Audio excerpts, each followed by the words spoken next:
na mnajua tuko na store ingine pale inaitwa Progressive hapo juu. Tuhakikishe ya kwamba wakulima wanaweza kupata mbolea hiyo mahali karibu, alafu hawa county governments watatusaidia katika ile inaitwa last mile.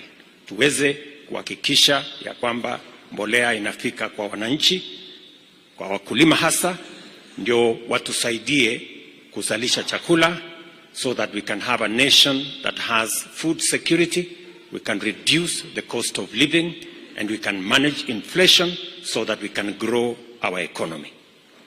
Vile vile nataka niwapongeze wakulima hasa kwa sababu ya mpango yenu ya diversification. Wakulima wengi sasa wanaanza kupanda kahawa, wengine wanapanda avocado, wengine wanapanda macadamia. Mimi nataka niwaambie ya kwamba hiyo ndio barabara ya kuhakikisha kwamba kuna mapato ya kutosha kutoka sehemu mbalimbali. Na vile viongozi hapa wameuliza, we are going to work together with the relevant government ministries to make sure that there are adequate seedlings and support to farmers, especially as you undertake the diversification processes across this region. So tutashirikiana pamoja na nyinyi kuhakikisha kwamba mnapata usaidizi, utafiti na vile vile support ingine ya kuhakikisha kwamba wakulima wanaendesha kazi hiyo kwa njia ambayo itawafaidi na njia ambayo itasaidia nchi yetu kuwa na mapato ya kutosha na vile vile kuongeza mapato kwa wakulima wetu. Pia niliwaeleza ya kwamba mambo ya maziwa ni lazima tuweke mpango maalum. Pale kwa maziwa tulisema, na nimeshukuru ya kwamba bei ya maziwa ni shilingi 50 kwa mkulima. Na mimi nataka niwahakikishie, nimemwambia Waziri Oparanya ambaye anahusika na mambo ya cooperatives ya kwamba going forward we must reform KCC and make sure that it can respond to the needs of farmers. Kwa hivyo hiyo mpango tumepanga vizuri, kwa sababu hatujafikia bei ya sawasawa ya maziwa. Bado we need to work hard to make sure that the price to the consumer and the price to the farmer doesn't have a very big gap. Kwa saa hizi the gap is still very big, kwa sababu consumer analipa shilingi 100, mkulima anapatiwa shilingi 50. Hii 50 ingine hapa katikati sijui inaendanga namna gani. Hapo ndio lazima tuweke, bado iko kizungumkuti hapo. Tunataka kupanga tuone huyu mwenye ako hapa katikati ni nani, huyu anakula hii pesa mingi na haamuki usiku kukamua ng'ombe, hanunui chakula, hafanyi chochote.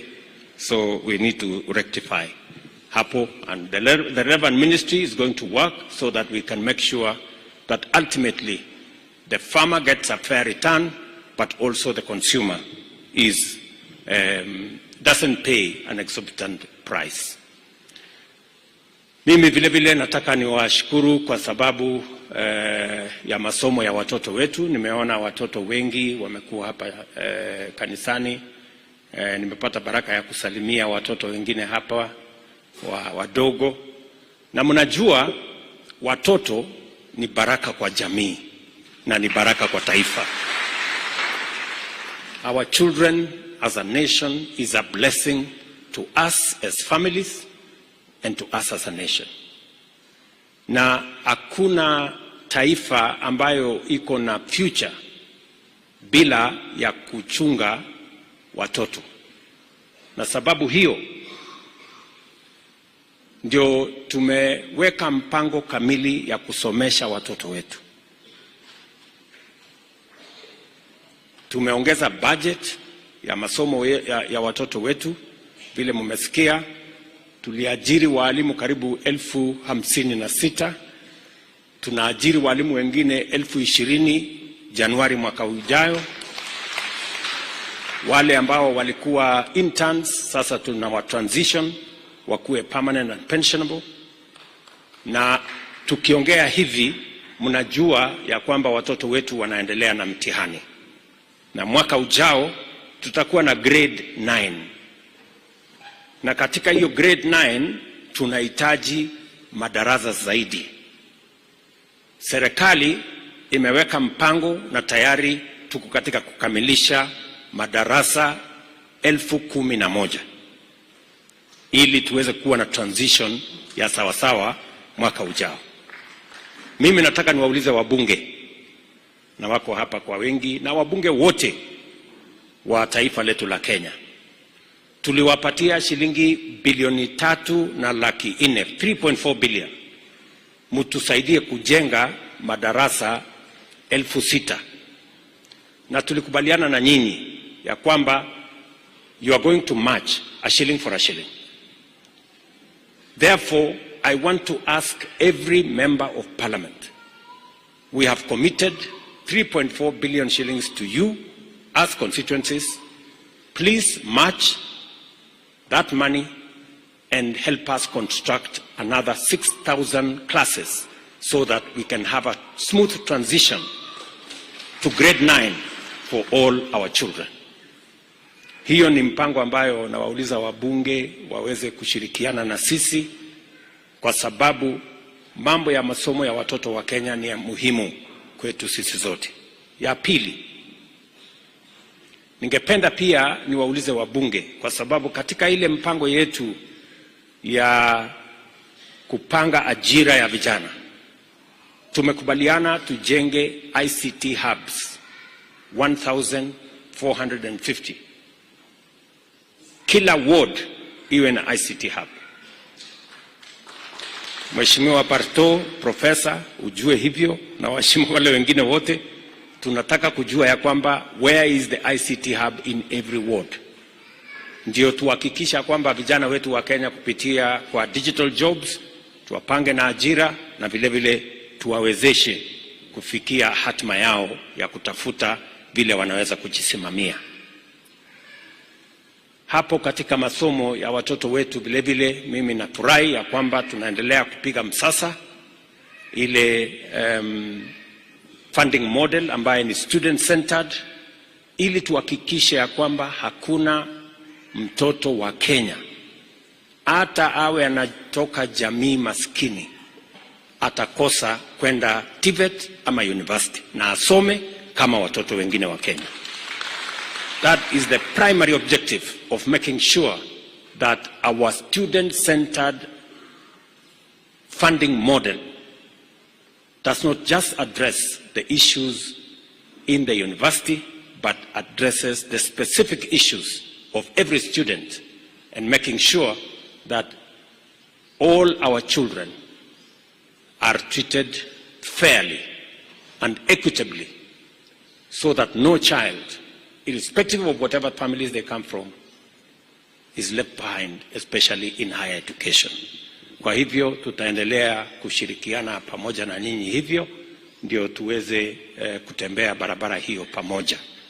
Nasema hivyo kwa sababu watoto ni wengi, nimeona hapa kanisani, and their future is important to us as parents, and is important to us as a nation. How we treat them, how we plan for them, how they grow, how we educate them determines what kind of country we are going to have tomorrow. And it is our responsibility, all of us, as parents, as leaders, and as a nation, to plan for our children. Nataka nishukuru kanisa kwa sababu ya vile wanashirikiana pamoja na sisi katika mambo mengi ya kiserikali, ya maendeleo, hasa pale kwa matibabu. Makanisa wanatusaidia katika kusimamia zahanati, kusimamia mahospitali katika sehemu mbalimbali. Na vile viongozi hapa wamesema, pale mbeleni wenye bima ya afya walikuwa ni wale wana uwezo, na wenye kuweza kwenda hospitali ni wale wako na uwezo wa kulipa hospitali. Tumesema kama taifa, mtu akiwa mgonjwa, hakuna mtu anatamani kuwa mgonjwa. Mtu anakuwa mgonjwa kwa sababu ya bahati ambaye haijampata vizuri, anakuwa mgonjwa. Na tunataka tuhakikishe ya kwamba mtu yeyote awe na uwezo, asiwe na uwezo, aende hospitali atibiwe na asifukuzwe kwa sababu hana pesa. And that is the essence of the transition from the old model of delivery of health in Kenya and the current model. We worked on this model together. Na mimi nataka niwashukuru wabunge. Tulifanya kazi na wao, tukapitisha sheria 4 mpya ambaye sasa itaweka msingi thabiti ya kuhakikisha ya kwamba wananchi wetu wote watapata matibabu bila ubaguzi. Na kila mmoja wetu, haijalishi kama uko na ugonjwa wa saratani ama kansa, kama uko na ile hypertension, kama uko na blood pressure, sasa itawezekana uende hospitali, utibiwe, na gharama hiyo ilipwe na bima yetu sisi wote kama wananchi wa taifa letu la Kenya.